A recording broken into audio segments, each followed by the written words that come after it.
હા તો આમાં શું થઈ જાય છે? આ બે ચાલે છે કઈ ખત પર આ હાથ આવે છે એક જ પર. હવે બીજી વારમાં કઈ ખત. તો સ્ટાર્ટિંગમાં છોકરાઓ લોકો શું કરી રાખે? કઈ ખત હા હા કઈ એવું એટલે આમ હાથ અલગ ચાલે છે પગ અલગ ચાલે એટલે આમાં માઇન્ડ અને બોડીનું કોર્ડિનેશન બોડી રાઈટ.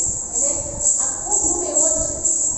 હા તમે જુઓ ને પગ ચાલે છે ને હાથ કઈ ખત કઈ એવી સ્ટાર્ટિંગમાં એ કઈ ખત કઈ હા ખત હા ના એટલે કરનારને ખબર પડે. હવે એકવાર આપણી દિમાગમાં રજીસ્ટર હા થઈ હા ગયું